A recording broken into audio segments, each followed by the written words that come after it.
সেটাকে বলতেছি বড় খানা 4-5 লাখ টাকা দিয়ে কম্পিটিশন করে অমুকেরা করেছিল 6 কুইন্টাল মাংস আমরা 10 কুইন্টাল করব। এখানে দেখেন বেশি আপনার ইবাদত করতে গিয়ে আমলের কাজ করতে গিয়ে নেকির কাজ করতে গিয়ে গুনাহে পরিণত হচ্ছে না। আপনাদেরকে বলি কেমন করে গুনাহ হচ্ছে দেখবেন। এখন বর্তমান সময় আপনার মিলাদ শুরু হচ্ছে কটায়? 10টায়। লোক আসতেছে সর্বশেষে টার্গেট করে গেল। পুরুষ মানুষ এসে মিলাদে তাও অংশগ্রহণ করলো, কিন্তু দুনিয়ার মেয়ে ছেলে পুরুষ মানুষটা বলছে আমি যেতে পারবো না, কাজ আছে বাড়িতে, তোমরা যাও। বউ বেটিরা গাড়ি ভাড়া করে টোটো ভাড়া করে একদম বিয়া বাড়ির মতো সাধন সেজে হার গয়না পরে একদম মশারির মতো ওড়না লাগিয়ে শাড়ি লাগিয়ে আসে না। আসার পরে এই বাড়ি ওই বাড়ি দৌড়াদৌড়ি আপনার গুজব কাহিনী কিস্সায় পড়ে আছে কিনা বলুন। এই মাইয়াতের উদ্দেশ্য করে আসার পরে তারা খাবারটা খাবে, খাবার আগে এই জায়গাতে করণীয় আছে। এটা বিয়া বাড়ি নয় যে হাফ কিলো মাংস আপনার একটা ফার্নিচার নিয়ে আসলেন, একটা আপনি আরো কিছু গিফট নিয়ে আসলেন, তা নয়। এখানে আসার আগে আপনি যেদিন থেকে দাওয়াত পেয়েছেন সুবহানাল্লাহ আলহামদুলিল্লাহ তাসবিহ তাহলিল জিকির আজকার কোরআন তেলাওয়াত করতে হবে। আর এই সমস্ত কিছু এই মিলাদে এনে দিতে হবে আর দোয়া করে ইসআল করে দেওয়া হবে। তারপরে এগুলো কি কবরে পৌঁছবে। তাই সেই মাইয়াতের উপকৃত হবে। আর মাইয়াতের তরফ থেকে যেটা তাওয়াম করা হয়েছে ফাতিহা করে তারপরে খাওয়া হবে।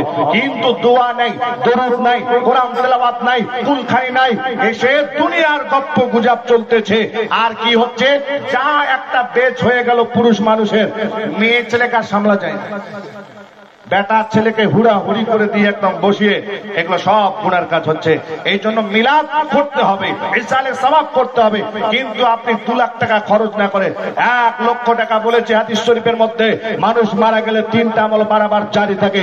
সাদকায়ে জারিয়া, মাদ্রাসার বিল্ডিং বানিয়ে দেন, মাদ্রাসার ঘর বানিয়ে দেন, রড দিয়ে দেন, মাদ্রাসার জন্য দিয়ে দেন। কিয়ামত পর্যন্ত মাদ্রাসা কায়েম দায়েম থাকবে, মসজিদ কিয়ামত পর্যন্ত কায়েম দায়েম থাকবে।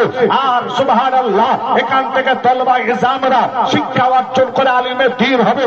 কিয়ামত পর্যন্ত আপনার বাবা মা কবরের মধ্যে শুয়ে শুয়ে সাদকায়ে জারিয়া করার কারণে সওয়াব পেতেই থাকবে, পেতেই থাকবে।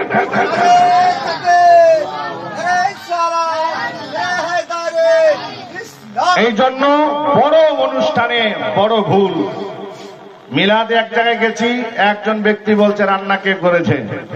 বলে কেন? বলে 2 কিলো ঝাল আরো দিতে বলবেন। বলেন কি হলো কথাটা? মানে ওর মন তৃপ্তি হয়নি। তা দোয়াটা কোন জায়গা থেকে হবে?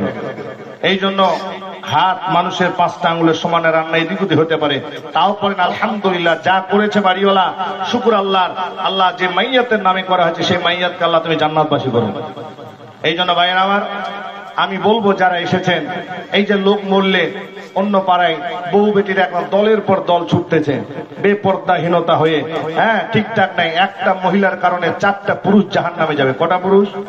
4খানা পুরুষ। হাদিস শরীফের মধ্যে এসেছে, আল্লাহ রাসূল বলেছেন একজন মহিলার কারণে বেপর্দা, পর্দা করা ফরজ, নামাজ যেমন পড়া ফরজ, পর্দা করাও তেমন হলো কি ফরজ। একজন মহিলা যদি বাপের আন্ডারে থাকে, সেই মেয়ে যদি পর্দাহীন ভাবে চলে, সেই বাবাকে জাহান্নামে যেতে হবে তার মেয়ের কারণে। আর যদি বাবারা তাকে, বড় ভাই আছে, সে যদি শাসন না করে, তাহলে সেই বড় ভাইকেও টেনে নিয়ে যাবে জাহান্নামে। স্বামীর ঘরে আসার পরে বেপর্দা হিসাবে বাজার ঘাটে ঘুরবে। আর স্বামী যদি কিছুই না বলে, সেই স্বামী যদি ইসলামিক যদি তাকে মেসেজ না দেয়, করাও মাত্রা না দেয়, সতর্ক না করে, তাকেও জাহান্নামে যেতে হবে। যদি স্বামী না থাকে, বড় ছেলে আছে, তার উপরে সেই হুকুম আছে, ছেলে যদি মাকে শাসন না করে, সেই ছেলেকেও জাহান্নামে যেতে হবে। তাহলে চিন্তা করুন, আমাদের পরিবারদেরকে আমরা ছেড়ে দিলাম, যাও তোমরা